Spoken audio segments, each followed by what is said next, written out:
Zion விசுவாச தேவாலயம் வழங்கும் ஜீவக்குரல்.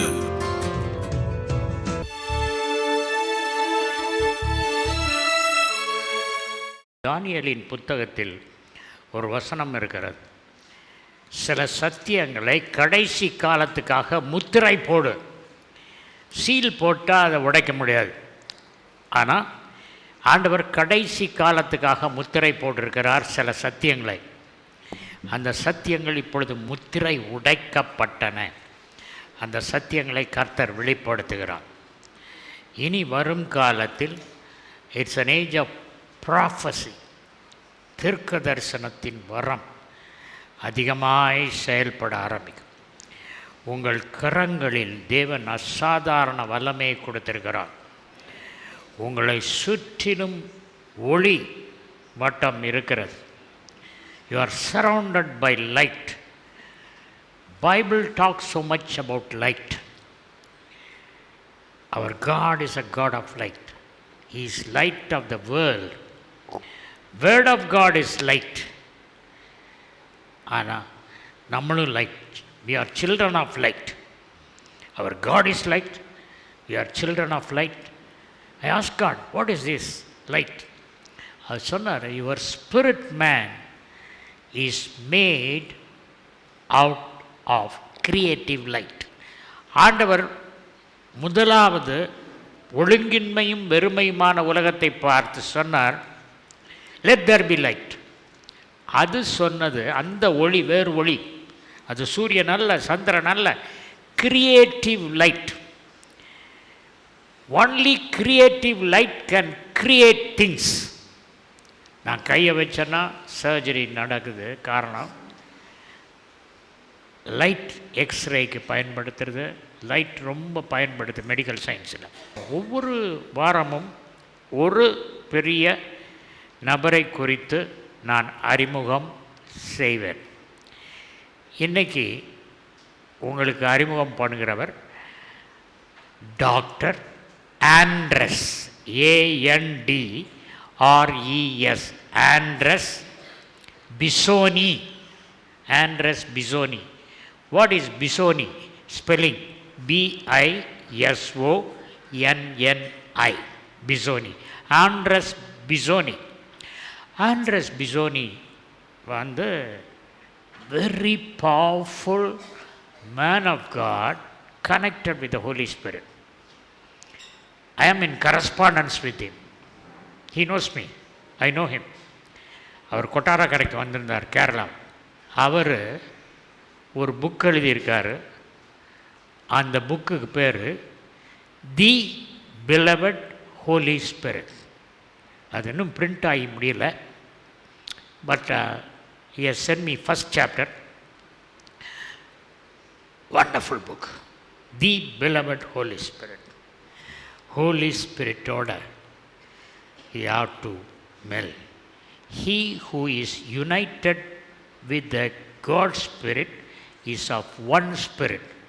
ஆவியானவரோடு கலந்த மனித ஆவி கலந்துச்சுன்னா அவருடைய ஆவியும் நம்முடைய ஆவியும் ஒன்றாக இருக்கும்.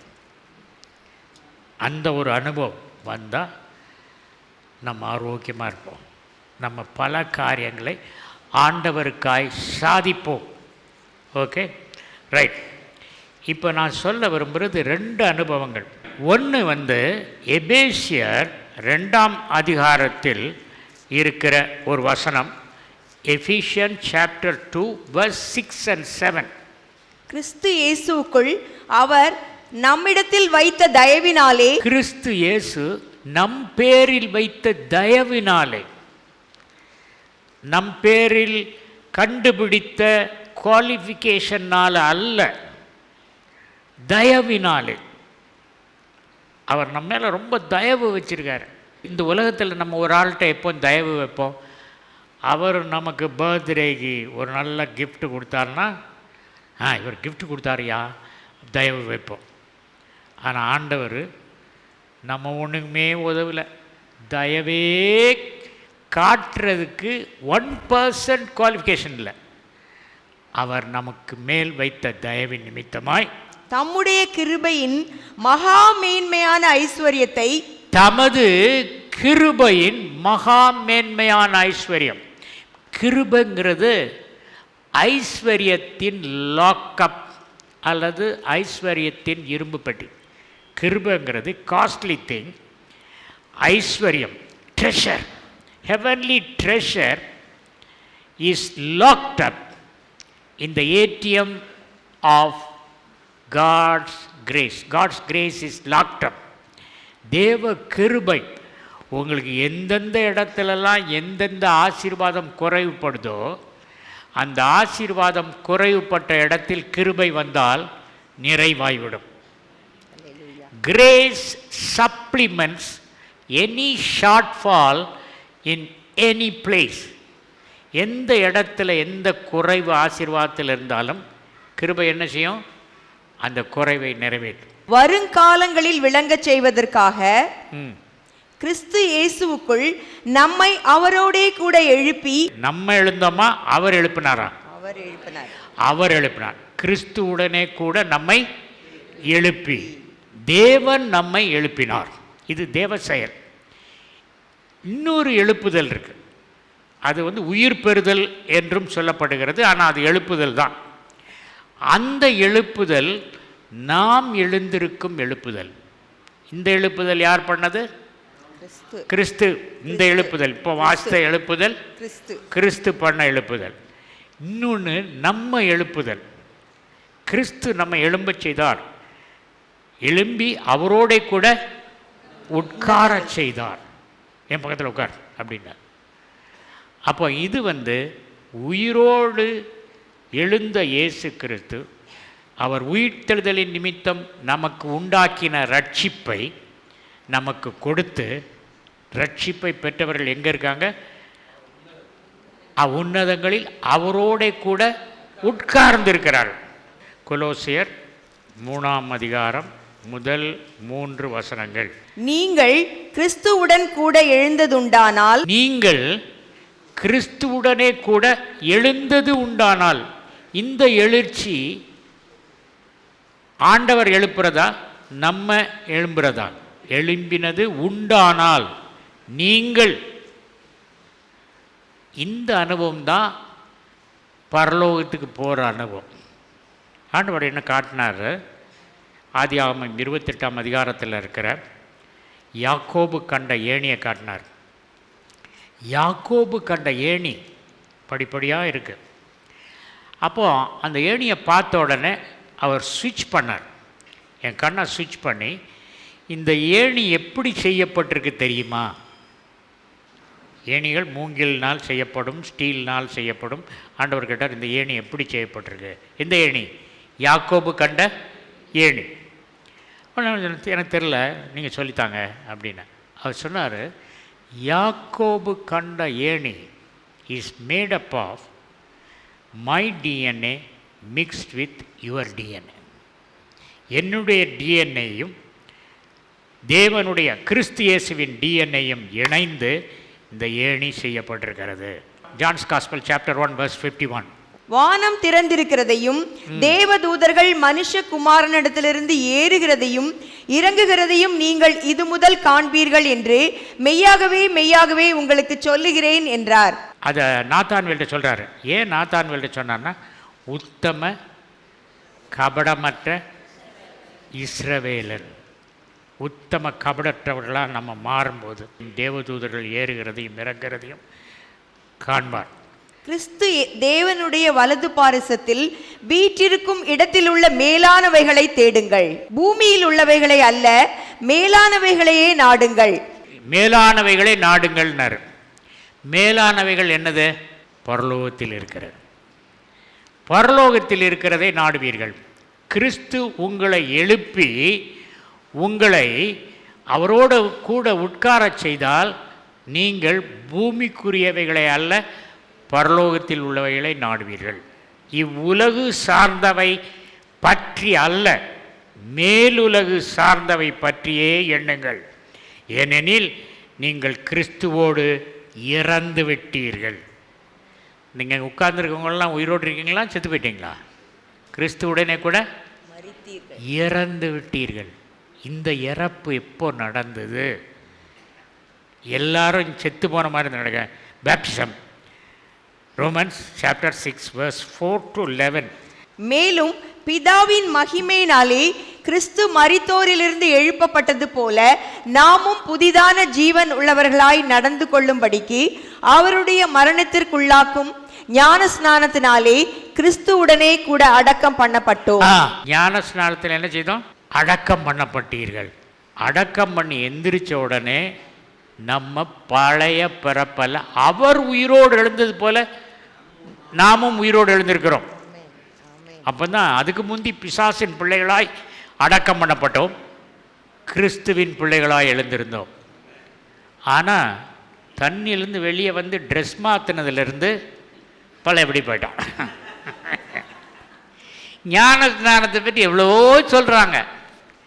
ஆனால் ஞான ஸ்நானத்தில் நம்ம சாகவும் இல்லை, நம்மளை அடக்கம் பண்ணவும் இல்லை, அடக்கம் பண்ணுறதுக்கு முந்தையே வெளியே எஸ்கேப் ஆகிட்டோம். உண்மையா இல்லையா? அடக்கம் பண்ணால் என்ன ஆகும்? We are totally belonging to Jesus. ஒரு சூப்பர் நேச்சுரல் எக்ஸ்பீரியன்ஸ் இது. உயிரோடு எழுந்ததுண்டானால் நம்ம எந்திரிக்கணும். இது இந்த எந்திரிப்பு என்னென்னா மரணம். பழைய மனுஷன் செத்து போயிட்டான். பழைய மனிதனுக்குள்ள எந்த சுவாபமும் சொந்த காரியங்களும் கிடையாது. இப்போ எல்லாம் ஆண்டவர் சொல்கிறது தான். எனக்குன்னு ஒன்றும் ஆசை கிடையாது. ஆண்டவர் சொல்கிறது தான். ஆண்டவர் சொல்கிறதுக்கு யாரும் தடையாக இருந்தாலும் ஆண்டவர்கிட்ட எக்ஸ்பிளைன் பண்ணுவேன். இது தடையாக இருக்காங்க ஆண்டவர், என்ன செய்யுது, நான் விட்டு கொடுக்குறேன்பா, வேறு வழி இல்லை, I don't want to hurt. இப்போ அப்படி இல்லை. ஆண்டவர் சொல்லிட்டாரு, மனிதருக்கு பயப்படும் பயம் கண்ணியை வருவிக்கும். Cast aside those who are obstructing to the gospel. மேலானவைகள்னு ஒன்று நமக்கு தெரியாமல் போயிருக்கோன்னு சொல்லிட்டு அவர் என்ன சொல்கிறாரு? கிறிஸ்துவின் வலது பக்கத்தில் இருக்கக்கூடிய மேலானவைகளை தேடுங்கள். அப்போ அது என்னது? பரலோக காரியங்களை தேடுங்கள். இப்படி தேடியது ஒரு ஆள், அப்போஸ்தலனாகிய பவுல். கல்யாணம் பண்ணல, 3 மிஷினரி ஜேர்னி. ஒவ்வொரு மிஷினரி ஜேர்னியிலும் பயங்கர ப்ராப்ளம். அவன் மேலானவர்களை தேடினான். இந்த உலகத்தில் எத்தனையோ தர சிறைச்சாலை போயிட்டான். நம்ம நினைக்கிறோம் கிறிஸ்தவங்களாயிட்டா எந்த பிரச்சனை வந்தாலும் ஆண்டவர் ஓடி வந்து அந்த பிரச்சனையில் நம்மளை தூக்கி விட்டுருவார் அப்படின்னு நினைக்கிறோம். That's not. ஆண்டவர் என்ன செய்வார்? என் பிள்ளை அவன் என் பிரசன்னத்தில் இருக்கான், அவன் என் பிரசன்னத்தில் இருக்கான். அதனால் எப்படி விசுவாசத்தை பயன்படுத்தி வெளியே அவனாக வரணுங்கிறது தெரியும். அதனால் நான் விட்டுறேன். அவருக்கு சந்தோஷம். இந்த சின்ன பிள்ளைங்க ஸ்கூலில் ஸ்போர்ட்ஸ் டே நடக்கும். உடனே பெற்றோர் போவாங்க. சின்ன குட்டி பையன் ரன்னிங் ரேஸ் வரும்போது அவன் ஓடும்போது அவனுக்கு கூட இருதயம் துடிக்காது, இவருக்கு ரொம்ப துடிக்கும். ஃபஸ்ட்டு வந்தானா எப்படி சந்தோஷப்படுவாங்க? உலகத்தில் எல்லாரும் சந்தோஷப்படுறத விட ஸ்போர்ட்ஸ் மாஸ்டர், ட்ரில் மாஸ்டர் சந்தோஷப்படுறத விட அந்த பெற்றோர் என் பையன் பக்கத்தில் சொல்லுவாங்க. அந்த முதல்ல வந்தால யார் தெரியுமா? என் பையன். அவங்ககிட்டையும் சொல்லுங்கள். அதை மாதிரி தான் நம்ம ஆண்டவர். புரியுதா? தூக்கி போட்டுருவார். ஆண்டவரே கஷ்டம்பா, நீங்கள் உங்களுக்கு பார்க்குறீங்களா? என் மகன் அப்போஸ்தலனாகிய பவுல்கிட்ட என்னெல்லாம் கஷ்டப்படுத்தான்னு பாரு. அதெல்லாம் பார்த்துட்டு அவ்வளோ கஷ்டத்தையும் பவுல் சொல்கிறான், அதிசீக்கிரத்தில் நீங்கும் லேசான உபத்திரவம் மிகுந்த கனமகிமையை உண்டாக்குகிறது அப்படின்றான். உபத்திரப்படுவது நல்லது, உபத்திரப்படுவது நல்லது. இந்த ஒரு பிரசங்கியார் தான் உபத்திரப்படுவது நல்லதுன்னு சொல்கிறார். யாராவது ரொம்ப கஷ்டப்படுறேன் பாஸ்டர், பரவாயில்ல எனக்கு கொஞ்ச நாள் கஷ்டப்படுகிறேன். உங்களுக்கு இதுக்கு தான் ஜெபம் பண்ண கூப்பிட்டேன்னா கஷ்டப்படுங்கன்னு சொல்கிறதுக்கு. கஷ்டப்படுகிறது நல்லது. That's my mentality. ஏன்னா நான் கஷ்டப்பட்டேன். பாஸ்டர் சந்தோஷமாக சிரிச்சிட்டிங்க பேசுகிறார், ஆனால் அவர் எவ்வளோ கஷ்டப்பட்டார்னு உங்களுக்கு தெரியாது. Enter in to this Ascension is a Nobel experience. இந்த எழுந்து வர்றது ஒரு புது அனுபவம். ஆண்டவர் நமக்கு அழைப்பு கொடுக்கிறார். நாம் பரலோகம் பார்க்க வேண்டும் என்பதற்கு 1000 வசனங்கள் இருக்கின்றன. 1000 வசனம் அது ஆண்டவர் விளக்கினார். அப்போ எனக்கு மாதிரி இப்போ இவ்வளோ வசனத்துக்கு பரலோகத்துக்கு போகிறது தானா?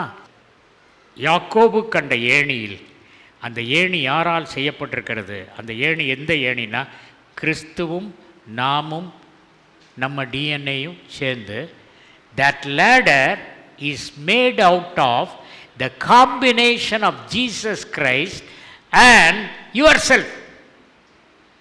அந்த ஏணி ஒவ்வொரு வீட்லேயும் இருக்காது. அந்த ஏணியில் நம்ம ஏறி போனோம். அது ஒரு பரவசமான அனுபவம். 2வது, தூய்மையான அடிமை பயணம். இது மாம்ச சிந்தனைக்கும் மரணத்தை ஒப்புவிக்கும் செயல். மாம்சீகமாக ஞானஸ்நானத்துக்கு முன்பு நடந்தது போல நடக்காமல் நம்மை மரணத்திற்கு ஒப்புவிக்கும் ஒரு அனுபவம். அதுதான் பவுல் சொல்றார், இனி நான் அல்ல, என்னில் உள்ள கிறிஸ்துவே வாழ்கிறார். உண்மையாகவே மாயை நீங்கி மரணமில்லா பெருவாழ்விற்கு துளிர்ப்பதை நீங்கள் உணர்வீர்கள். சரி, நான் எப்படி சொல்கிறேன்னா, இந்த ஏணி நானும் நீங்களும் சேர்ந்து ஏன் ஏணி உண்டாயிருக்கு. அதில் தான் தேவதூரில் இறங்குறாங்க. இதுக்கு சொல்லுங்கன்னா கொலோசியர் 3:3 சொன்னார், உங்கள் ஜீவன் கிறிஸ்துவுக்குள்ளே மறைந்து கிடக்கிறது. அப்போது கிறிஸ்துவுக்குள்ளே ஜீவன் மறைஞ்சிருக்குன்னா your spirit man is inside Jesus Christ. இல்லைங்கதா? அப்போ நீங்கள் இந்த ரோமர் 6:4 11 வசனம் வரைக்கும் வாசித்து அர்த்தத்தை, குழாய் புட்டை எப்படி புட்டு சாப்பிட்றீங்களோ அதை மாதிரி புட்டு அந்த வசனத்தை ஆராய்ச்சி பண்ணிங்கன்னா உங்களுக்கு விளங்கும், ஞானஸ்தானம் எடுத்திருக்கீங்களா எடுக்கலையா அப்படின்னு சொல்லி. Mostly baptism, a dry sinner becomes a wet sinner, come back and again become a dry sinner. ஒரு உலர்ந்த பாவி தண்ணிக்குள்ளே போய் நனைஞ்சி வெளியே வந்து ட்ரெஸ் மாற்றி மறுபடியும் உலர்ந்தவனாக இருக்கான். மாற்றம் ஏற்படலை. எல்லோரும் சொல்கிறீங்க, ஞானஸ்நானம் எடுத்த நாள் என்னாச்சு? மனுஷன் மரணம் அடைஞ்சானா? நோ. இந்த கொலோசையரில் சொல்லியிருக்கிற எழுப்புதல், அந்த பழைய மனிதன் கம்ப்ளீட்லி பரிட், புதுசாக எழுந்துட்டான். நம்முடைய வாழ்வை பற்றிய கண்ணோட்டம் முற்றிலும் மாறும். கலசெல்லாம் பார்த்தீங்கன்னா அது புது கலசாக தெரியும், பரலோகத்தின் கலஸ் மாதிரி தெரியும். வர்ணங்கள் புது பொலிவு பெறும். உங்கள் அலைவரிசை தேவ அலைவரிசையாய் மாற உங்கள் வாழ்வு அவருடன் இணைந்து செயல்படுவதை உணர்வீர்கள். இந்த அனுபவத்துக்கு நாங்கள் வச்சுருக்க பேர் எம்டிஎம். எம்டிஎம்னா என்னது? Mystic mentoring type. Mystic mentoring type. அந்த ஒரு அனுபவத்துக்குள் வருவீர்கள் என்று சொன்னால் எந்த நோயும் குணப்படுத்தி விடலாம். உயிர் பெற்று எழுவது இது it's not a new concept. when you study Greek theology, அந்த காலத்தில் ஒரு 400 வருஷத்துக்கு முந்தி கிரேக்கர்களுக்கு தெரிந்த பெரிய சத்தியம் இது. ஆனால் காலப்போக்கில் இது மறந்துடுச்சு. ஆண்டவர் இப்போ அதை தெரியப்படுத்துகிறார். ஆவியை வாங்கி வச்சுட்டு ஷோ கேஸில் வைக்கிறதுக்கு இல்லை, உங்களுக்கு எல்லாம் தேவன் எல்லாருக்கும் சந்தர்ப்பம் கொடுக்க போகிறார். எதுக்கு? ஊழியம் செய்கிறதுக்கு. சந்தர்ப்பம் மாத்திரமல்ல, வல்லமை கொடுக்க போகிறார், சந்தோஷம் கொடுக்க போகிறார், என்ன ஊழியம் செய்யணும்னு சொல்ல போகிறார். அதனால் இந்த வியாதி வந்திருக்கு, இந்த தைராய்டு வந்திருக்கு சொல்லாதங்க. உங்களுக்கு ஊழியம் கொடுக்குறவர் உங்களை சுகப்படுத்திட்டு தான் தருவார். சிக் பர்சனை அவர் எம்ப்ளாய் பண்ண மாட்டார். எவ்வளவு காரியங்களுக்கு சிலுவையில் இயேசு கிறிஸ்து சம்பாதித்ததுங்க நமக்கு தெரில. அதை தேடி தேடி கண்டுபிடிச்சி நம்ம புரிஞ்சுக்கிறோம். இப்போ என்ன செய்ய போகிறார் ஆண்டவர்? அவரே அதை சொல்லி தர போகிறார். என்னுடைய படிப்பிக்கும் சக்தி உன்னுடைய புரியாத இருக்கின்ற மக்குத்தனத்தை மாற்றி போடும். இது fantastic sentence. My ability of teaching is going to overcome your ignorance to understand. இதெல்லாம் புரியலைங்க, இதெல்லாம் பெரிய சத்தியம். நான் பிரசங்கம் பண்ணும்போதே எங்கள் சீசர்களுக்கே புரியலை. விதைக்கிறவன் ஒருவன் விதைக்க போனான்னா, எங்கே விதைக்க போனான், இவர் யாரை பற்றி பேசுகிறாரு, நம்ம சீசர்களில் யாரும் விதைக்கிறவன் இல்லையே அப்படின்ட்டு, ஆண்டவரே நீங்கள் பேசுனது எங்களுக்கு புரியவே இல்லைண்ணா. சீசர்களுக்கே புரியலைன்னா அங்கே வந்து தலையாட்டிட்டு உட்கார்ந்த மற்ற மக்களுக்கு எங்கே புரிஞ்சிருக்கோம். ஆனால் இப்போ நமக்கு புரியுது. புரியுதா இல்லையா? பிறகு அவர்கள் சொல்கிறார், நிலம் என்பது இருதயம், விதை என்பது ஆண்டவருடைய வசனம். அடுத்த சர்மன் பார்ட் 2ல் தான் சீசர்களுக்கே புரியுது. அவர் சொன்னார், காலையில் இங்கே இருக்கிறவங்கெல்லாம் கிறிஸ்டியன் ப்ரோக்ராம் போட்டு 6 மணிலேருந்து 7 மணி வரைக்கும் வசனத்தை பார்ப்பாங்க. அப்படியா, அவ்வளோ கிறிஸ்டியன் அட்மாஸ்பியரா அப்படின்னு நான் சந்தோஷப்பட்டேன். சந்தோஷப்படாதங்க, அடுத்த பகுதி சொல்கிறேன். அதுக்கப்புறம் தான் கெட்ட வார்த்தை பேச ஆரம்பிப்பாங்க. அவள் பார்த்தோன்னா எல்லாம் ஆண்டவர் பரலோகத்துக்கு டிக்கெட் கொடுத்த மாதிரி. போன வாரத்துக்கு இந்த வாரம் spiritually you should be high. Every how are you should be high. Every hour your sacrifice for the Lord should increase. அதுதான் வளர்ச்சி. வளர்ச்சி அடை. கர்த்தர் அநேக அற்புதங்களை இந்த நாட்களில் செய்ய போகிறார். 1 கொரிந்தியர் 13ஆம் அதிகாரம் 10லிருந்து 12 வரைக்கும். நிறைவானது வரும்பொழுது குறைவானது ஒழிந்து போம். நிறைவானது வரும்பொழுது குறைவானது ஒழிந்து போயிடும். நான் குழந்தையாய் இருந்தபோது குழந்தையைப் போல பேசினேன், குழந்தையைப் போல சிந்தித்தேன், குழந்தையைப் போல யோசித்தேன். நான் புருஷனான போதோ குழந்தைக்கு ஏற்றவைகளை ஒழித்து விட்டேன். இப்பொழுது கண்ணாடியிலே நிழலாட்டமாய் பார்க்கிறோம், அப்பொழுது முகமுகமாய் பார்ப்போம். இப்பொழுது நான் குறைந்த அறிவுள்ளவன், அப்பொழுது நான் அறியப்பட்டிருக்கிறபடியே அறிந்து கொள்ளுவேன். அந்த அப்பொழுது ஸ்டேஜில் நான் நிற்கிறேன். இப்பொழுது ஸ்டேஜில் கிரிட்டிசைஸ் பண்ணுறவங்க நிற்கிறாங்க. அவங்க குழந்தைய போல இருக்காங்க, நிறைவானது வரல, அதனால் கிரிட்டிசைஸ் பண்ணுறாங்க.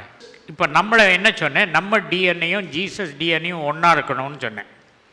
காட்ஸ் டிஎன்ஏ நம்ம யார், நம்முடைய அவருடைய சாயலின்படியும் ரூபத்தின்படியும் படைத்தார்.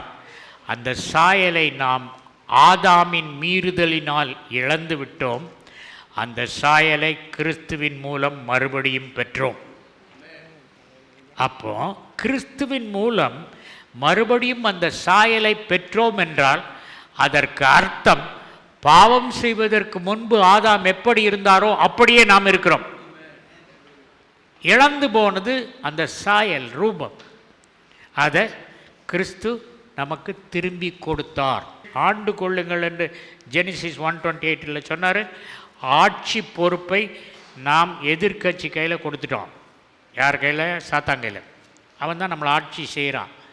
ஆனால் கிறிஸ்து சாத்தான சிங்காசனத்தை இறக்கி நம்மளை தூக்கி ஏற்றி வச்சு, சிங்காசனத்தில் இருந்து இறக்கிறவரும் அவரே, சிங்காசனத்தில் ஏற்றுகிறவரும் அவரே, நம்மை சிங்காசனத்தில் ஏற்றி வைத்து ஆட்சி செய்யுங்கள் என்று செங்கோலை கையில் கொடுத்திருக்கிறார். ரெவலேஷன் 11:15. 7ஆம் தூதன் எக்காளம் ஊதினான். அப்பொழுது உலகத்தின் ராஜ்யங்கள் நம்முடைய கர்த்தருக்கும் அவருடைய கிறிஸ்துவுக்கும் உரிய ராஜ்யங்கள் ஆயின. அவர் சதா காலங்களிலும் ராஜ்யபாரம் பண்ணுவார் என்னும் கம்பீர சத்தங்கள் வானத்தில் உண்டாயின. அவர் சதா காலங்களிலும் ராஜ்யம் பண்ணுவார் என்னும் சத்தம் கம்பீரமாய் வானத்தில் உண்டாயிற்று. அவர் ராஜாதி ராஜா, நம்ம யார்? நம்ம ராஜாக்கள். அவரோடு கூட ஆட்சி செய்வோம். அதனால் நீங்கள் என்ன நினைக்கணும், ஆதாம் வீழ்ந்து போனான், அவன் இழந்ததை தேவன் நமக்கு திருப்பி கொடுத்தார். 100% திருப்பி கொடுத்தார். திருப்பி கொடுத்ததுனால தான் ஆதாமுக்கு சொல்லாததை தேவன் நமக்கு சொல்லியிருக்கார். தேவன் ஆதாமுக்கு நான் செய்த காரியத்தை நீங்கள் செய்வீர்கள்னு சொன்னார். Colossians 3:9 and 10. ஒருவருக்கொருவர் பொய் சொல்லாதிருங்கள். பழைய மனுஷனையும் அவன் செய்கைகளையும் கலைந்து போட்டு தன்னை சிருஷ்டித்தவருடைய சாயலுக்கு ஒப்பாய் பூரண அறிவடையும்படி புதிதாக்கப்பட்ட புதிய மனுஷனை தரித்து கொண்டிருக்கிறீர்களே. புதிய மனுஷனை தரித்து கொண்டிருக்கிறீர்களே. கிறிஸ்துவை தலையாக கொண்ட சரீரமாகிய மனிதன். என் தலையில் உள்ள டிஎன்ஏயும் பாடியில் உள்ள டிஎன்ஏயும் ஒன்று தான். அதனால் அவர் தலை, நம்ம சரீரம், கனமெல்லாம் அவருக்கு தான். கர்த்தருக்குள் அன்பானவர்களே, நம்ம ஆண்டவருக்கு மகிமை. என் மகிமையை யாருக்கும் கொடேன் அப்படின்னு சொன்னார். கொடேனில் எடுத்துக்கொள்ள விட மாட்டேன், அதான் அர்த்தம். அவராக கொடுப்பார். பிதாவே, நீர் எனக்கு கொடுத்த மகிமையை நான் அவர்களுக்கு கொடுத்தேன். கொடுப்பார், அவ்வளோ புகழ்ச்சியாக கொடுப்பார். அவர் சீக்கிரத்தில் வருகிறார். எபேசியர் 2:13. முன்னே தூரமாயிருந்த நீங்கள் இப்பொழுது கிறிஸ்து இயேசுவுக்குள் கிறிஸ்துவின் இரத்தத்தினாலே சமீபமானீர்கள். முன்னே தூரமாயிருந்தீர்கள். முன்னே தூரமாயிருந்த நீங்கள் இப்பொழுது சமீபத்தில் வந்தீங்க. இதில் என்ன பிரச்சனைனா, சமீபத்தில் வந்து என்னென்னா, அவர் பார்த்துக்கிட்டே இருக்கிறாருங்க. கான்ஷியஸ்னஸில் தப்பே பண்ண முடியாது. ஜீவக்குரல் 14/1 மங்கம்மாள் சாலை, KK நகர் அஞ்சல், திருச்சி 620021, தமிழ்நாடு, தென்னிந்தியா. மொபைல் எண் 919025432432.